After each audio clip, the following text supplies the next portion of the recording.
Conor Lamb, I want to congratulate you on your victory. Also let you know that I'm a little bitter at you. For see, yesterday, the snow was coming down. We were out there like Rocky 5 in the snow with the dogs running, and I was quite exhausted. Our social media team had made a variety of posts about your campaign, and the crossover was so strong that even one of the posts had 2,300 likes and so forth. So thousands were engaged on both audiences within Western Pennsylvania. So I wanted to congratulate you, but also let you know that it shouldn't have been that close, and I hope that it's not that close in November. They got me fooled. I was in bed, it was like 8 o'clock, and 6% came in and you were up, and I thought, hey, I can relax with my book, go to bed as usual, 9 p.m. or so forth. We always have early days in the campaign. And then it started getting close. And then it got to the point where they said that the absentee vote would make sure that would confirm your victory. And then they announced that it wouldn't be till next morning and so forth. So anyway, it was a long night. But my energy, my dedication, our group was behind, really behind a lot of the things you believe and stand for. And so we wanted to welcome you to the woke minds, the ones that really care about our future. And so I wanted to go through some of the things that we discuss daily at our campaign. So first is curbing climate change. And you have to realize that Pennsylvania, you have the 19th largest economy globally. Think about that. Pennsylvania is a country. That is large GDP. You're talking about $720 billion. So you will be part of how that is allocated into the world. And so we know that climate science is real. We know that every single year we have further and further overpopulation. We have a lack of sustainable resources. We also know that there's a denial. There's a denial for propagandist reasons, simply for economic gain by the billionaires.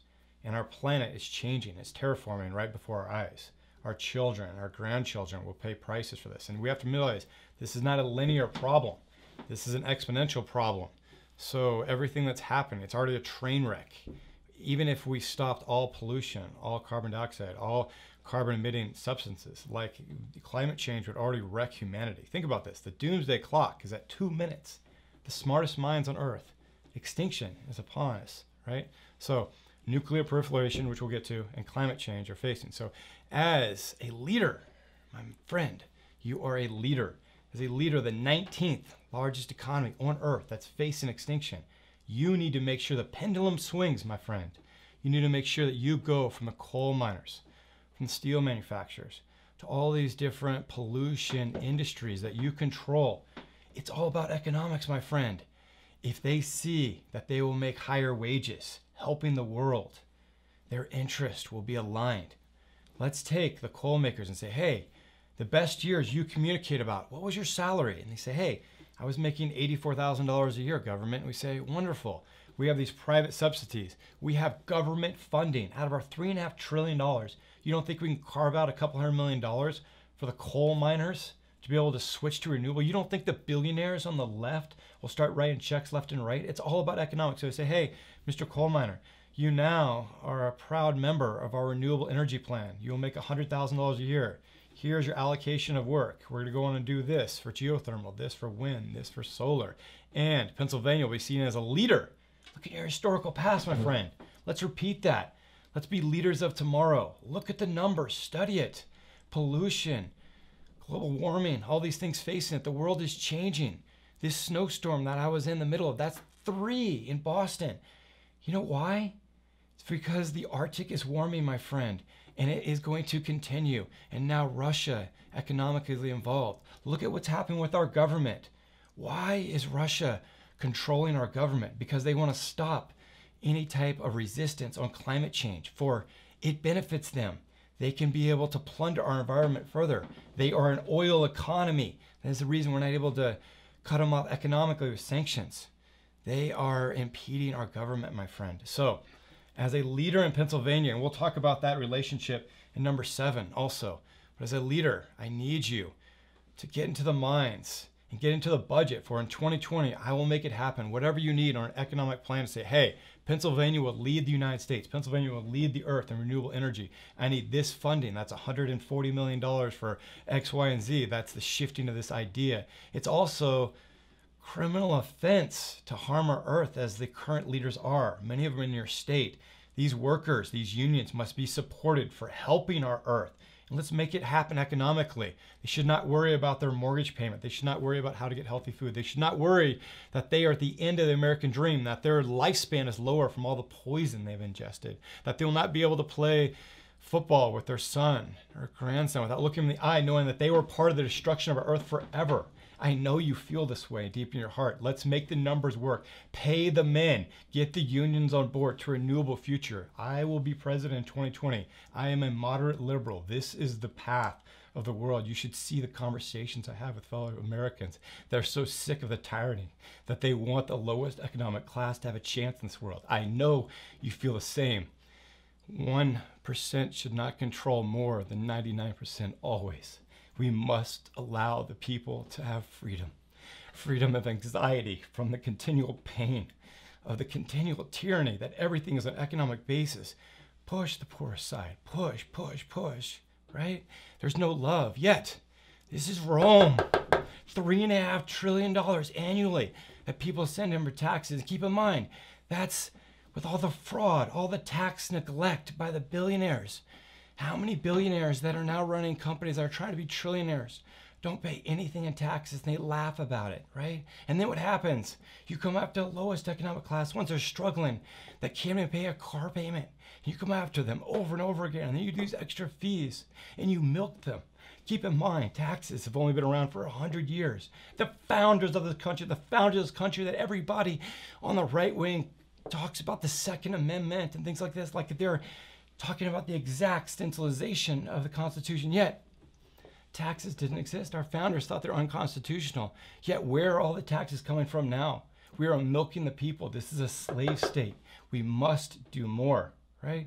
But how are those funds going to be allocated? So, help me allow the workers to feel as their parents did, where they felt stable with one job. They felt stable with still being able to have lunch with their family, not worrying about paying the checks, right? Because our future, it's at stake. This dichotomy, this polarization of income, it continues. And I'll let you know also, the billionaires I know, yes, some of them are alt left. Some of them have wacky ideas. Some are unrealistic about the future. And I've never visited some of the southern states that I grew up in, right? They would never be seen at some lake in Mississippi or Alabama that I swam as a child and I had leeches on me, right? I mean, like those times, like this is people that they're in Hawaii one day and then they're in Geneva next and they're back to, Northern California. But they will give up all their resources to help climate change. And they agree on all these issues. So money is not an issue at all. It's just the ability to put somebody out there like us to say, hey, I'm on the line. Attack me with whatever rhetoric. It doesn't matter. I have a shield because I have a path, right? This is where a lot of the resources I know, because these are woke and they read and they understand and they see the destruction of Earth. They've been on the planet long enough to see things. People that actually start understanding our objectives that aren't so inner-citied, right? That aren't so center-focused. So curbing climate change. You're on board economically, piece of cake. Peaceful international diplomacy. We have enemies. It is not the end of World War II. Everybody has nuclear arms. We must be peaceful. There should be no rhetoric of hate. We must be able to communicate with anyone. I'll let you know that I personally will be available for any meeting. And I am a collaborative person that understands how we have 2 minutes on the doomsday clock. And I want to work with anybody on utilizing United States resources for the benefit of humanity in a smart and ethical fashion to solve climate change, to allow poverty to be destroyed, to remove slavery, to remove any type of racial inequality that exists all across our countries, yet we're negligent. We buy these products, we think we're being ethical, we think we're caring about the environment, but look at the source, look at where it got there. Look at the millions that were in slavery to get that item, whether it's cobalt or some type of mineral, and then look who processes it. We're part of it. No matter what you buy, how it exists. You know why? Because of the public policies. They are encouraged by lobbyists that continue to milk our Constitution for every cent it's worth. We must stop the current destruction of our Constitution with such legislative hate, of economic bribery.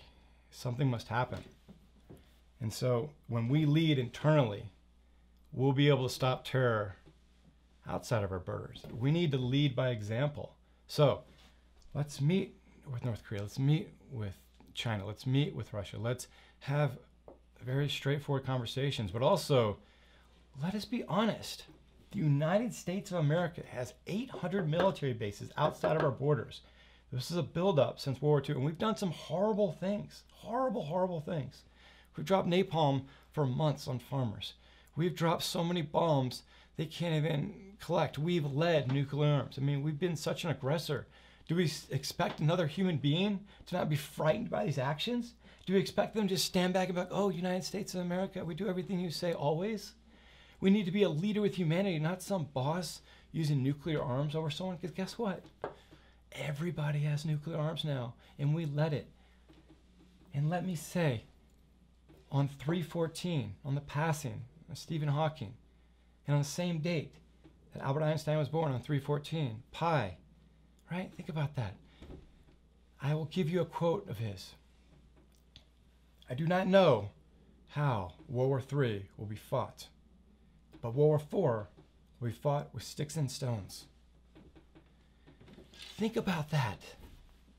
There is no winner. So, mathematically, strategically, get in a mindset that this is a box that we live in, this earth, that we keep destroying. And then every day we talk about bombing one another with nuclear waste, radioactive waste, chemical weapons. And the little people, the ones in countries, they only have a couple $1,000s to work with. Economically, they're little entrepreneurs of chemicals. They're trying to do whatever they can to harm America because their grandparents and their parents have been bombed by our country. They've had napalm drop from the skies. They've had their agriculture absolutely ruined. We're talking about dozens of countries. Do your research. They have that hatred. We are simply just evolved monkeys. We have so much different emotion and anger, hubris deep inside us. And as leaders, United States of America, we see how Rome fell. And we see, even though we have $3.5 trillion in resources every year, that we still have $20 trillion in debt because we invest in old nuclear technology, because 7,000 active bombs isn't enough.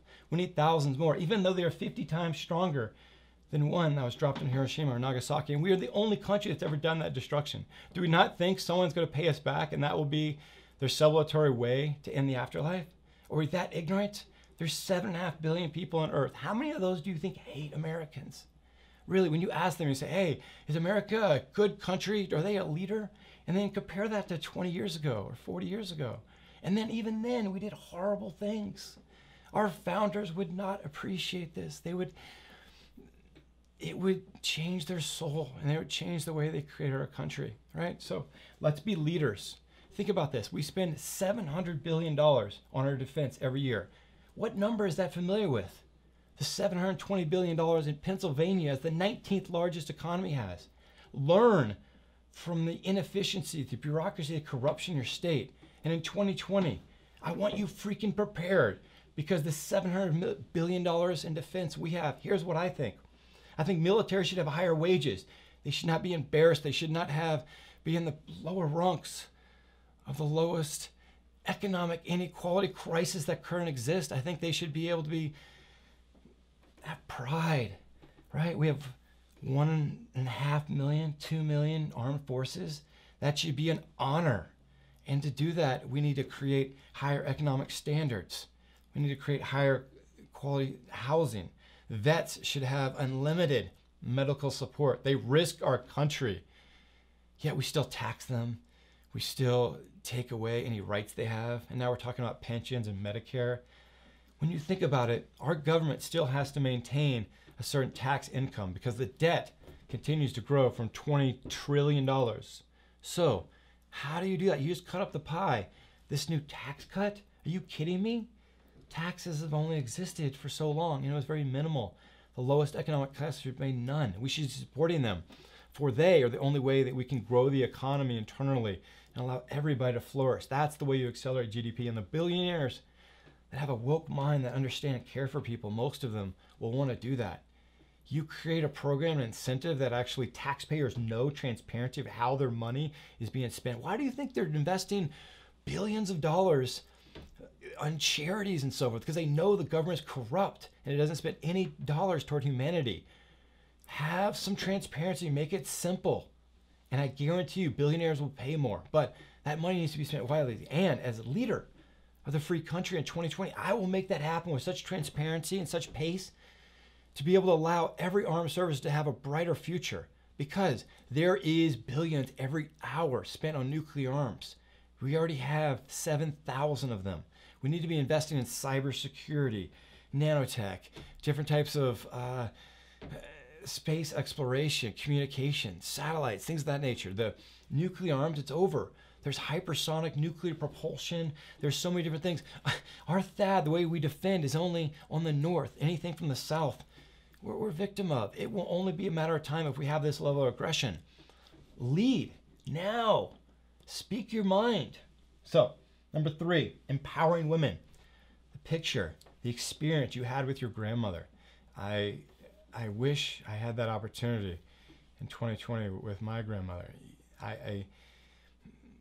It moves my soul to see the spirituality you have with a family member. And I understand you would want to empower women moving forward. Enough with inequality. Let's provide entrepreneurial loans. Let's think of them as equals in corporate pay. Let's also let them make their choices on their health. Let's support them with education. 60% of women in your state have an STD. How is that not an epidemic? And why are we not offering a couple dollars to allow people to take care of themselves? We must know this is a health crisis unlike any other. Spend a few dollars. $720 billion. You control, my friend. Carve out a couple billion. Get that STD rate in half. Allow people to have some entrepreneurial opportunities. The only way we're going to make progress in nanotech and artificial intelligence, machine learning, is writing some checks to the brightest. There are some bright minds in your state, my friend, right? So do the right thing on that side. Racial equality. You are woke. I've seen it. I know you understand it wasn't that long ago that these people suffered in a way that's unimaginable. My father marched in sanitation rights in Memphis before I was born. This was a woke man that spent every day of his existence in my mind, educating me. We must do something about this. We must empower financially. There is legislative hate toward Black Americans. There's redlining. There's income inequality measure. Now we're talking about taking away the SNAP program. These are 42 million Americans that depend upon it. It's already garbage. Everywhere you walk down with those food stamps, it's packaged MSG with all different types of harmful pesticides, and it's packaged in plastic. We call it, it's complete nonsense that every American is obese and have type 2 diabetes and can't even really play with their children. Think about this. This health epidemic, it's only getting worse. Look at the numbers. You are a fit man. You care about our country. Put together initiatives all across the board. Everything from financial to homeownership to entrepreneurial programs to food crisis to supporting inner cities to education to clean water. Think about that. These cities, you're taking away a water filter so that the kids don't get lead poisoning? At what point is this just absolutely ridiculous that future generations that have to live on other planets look back and be like, wow, they destroyed that planet? Think about this. You have the budget, just as I will have the budget as president in 2020. Make things happen. Speak your mind. Make it so that everybody wins. Why is it always a dichotomy or polarization? We want to help every person that is poor. We want to end homelessness. We want to end poverty. That benefits everybody. I don't care if you're so alt-right that you believe that machine guns should be carried around with such ease, or if you're so on the left that you're unrealistic about carbon taxes. I'm a moderate that wants to collaborate with everybody. Ending poverty to incarceration. My friend, do you remember when you're 14 or 15 and did something and you look back and you were embarrassed at the anger, the rage, the anxiety you had about a specific issue? Think about that. Hormones thriving. Maybe you're playing a basketball game or something just gets in your mind and you just unleashed on some kid because he pushed you or something. What if that kid had died? Or what if you didn't have the resources and you were caught with a marijuana joint? Or what if you were involved in something with a friend And you had no chance. You didn't have a lawyer or anything like that, and you're going to incarceration. Why? Because we have for-profit prisons making $400 million a year to lock people up because there's minimum occupancy rates. What I'm trying to say is that the lowest economic we should be supporting and not looking at any type of tic-tac to lock these people up, put them in cages. Because once they're down that path, they learn a trait. They join gangs. They start thinking terrorist thoughts about the government because we did not help them. What I'm saying is that if you're an American citizen, you're an American citizen. We should support you and help you financially. From a rehabilitative state, we should not look at victims. We should help and encourage. That doesn't mean letting people take advantage of it. It's being smart with our budget. But we are empowering American citizens to fraudulently take money from our government to cage people and create legislation that encourages that. Why is a black male that has a little bit of crack go away for 5 years minimum? Why does the same man that's white have some cocaine at a club and it's probation? Look at Biden's son at the Navy. Coke every day, kicks out, no jail time. Then what happens is he's in a Ukrainian oil company executive. That's how the world works. The white, the established, the middle class, they thrive. Why? Because they're making the laws, the lowest economic class. There is racial inequality legislatively in our country. Make a difference. Stand up. I might look like the underdog, but we have a strategy and we have a path. And I guarantee you in 2020, this office, this movement will be in charge. Work with me from the public stance to be spoke. Because you're woke, my friend. You have to step up. Next topic. Higher income and wages. My friend, how do we think some of the people in your fine state could live on some of the embarrassment of wages? Look at the GDP over the last 20 years. Every company, profits, higher. Why do you think stock prices are so high, my friend, and people call that the economic basis? You want to talk about the foolery of you Trump supporters? Let's talk about that. I'll give you the game plan. Trump says economy. You think stock market. Stock market prices go through the roof. Stock market prices go through the roof because profits go through the roof. Profits go through the roof because tax cuts and low wages. Now, that 1%, the economy, GDP tripled. Wages gone down. So you're celebrating the fact that you think the economy is thriving because it's taking advantage of you. And you're so blindsided by this idiot that you think that you are thriving because of this. You're simply in the cycle. If you want to grow, if you want to be able to have the life, the American dream that your parents envisioned for you, you need a higher wage. That starts with industries of the future where the budget is. Renewable energy, we must shift over and we must pay people accordingly.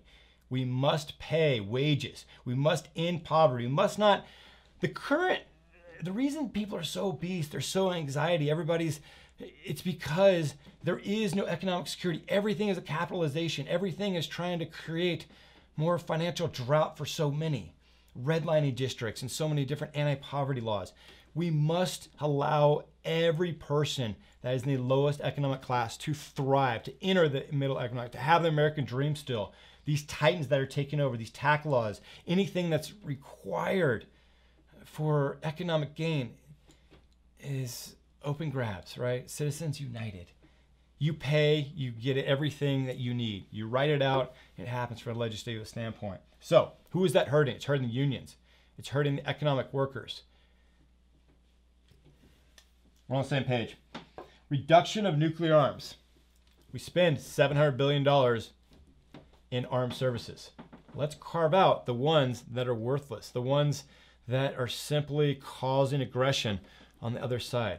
Okay? So we're going to take that $500 billion and we're going to put it into services. We're going to allow the armed service to be paid more. Why? Because we need to invest in education, technology, cybersecurity, satellites, like we've communicated about. So shifting a budget away from pointless nuclear arms into humanitarian reasons, being able to solve climate change, being able to stop the current pollution, especially in our armed services, sanitation, radioactive waste. We need to clean up our Superfund sites. Pennsylvania, how can you even think about your lands that have been poisoned and so forth? Get some chemical tests. Look at why there's so many birth defects and cancer. If you want to solve your health crisis, we need to solve it at the chemical level. And that doesn't mean lower profits for somebody. It's allocating these funds wisely, okay? But billionaires, People in your state, we need a shift in the way we think about economics. The workers' class, these are the ones we must support. 8, teach youth to think instead of regurgitate. You were in the military, my friend. You understand what's happening. Technological age, cybersecurity, things we need to be investing in, blockchain, machine learning. Let's go in and allow kids to experience literature, arts and crafts. Let's allow them to have a train of thought. We must not continue just pushing the nonsense, the rhetoric that happens. Right now, the educational system is 32nd in the world. Think about that. You as a country are 19th in GSP, and the United States of America is in the 30s in education, the most powerful country that's ever existed. This is the start of the fall of Rome. This is what people are right about, how we did not invest in our teachers with higher wages, how we did not invest in optimizations in our schools. Look at Finland. Look at what countries are doing in Western Europe. Let's follow their example. Less homework, less school time, more creativity, but also more diligence. These kids are learning multiple languages. They're creating experiences. Our kids are regurgitating the same nonsense on social media. They're not thinking, they're not creating. But I see hope. I see hope at a fundamental level that inspires me. There are some that are rising, and it will start a movement. And I guarantee you that the next generation will not make the same mistakes as this generation, denying climate science, denying the people's right to have safety at their schools, denying the end of poverty. Think about this. $3.5 trillion coming into our government, and we can't end homelessness? How pathetic are we? We can't be able to put together some stable economic policies for the greater good. There's no transparency. There's 1,000-page laws about nonsense. So, 2020, $720 billion. I want you to use your fine state as an example. And then I would like your ideas, initiatives on how our government should spend our $720 billion in defense fund. I want higher wages. I want to shift toward technological advances in our future. For if we do not lead in artificial intelligence, there is no future for the United States of America. If we do not end climate change, there is no place for humanity to go. Hart Cunningham, Conor Lamb, 2020, brother.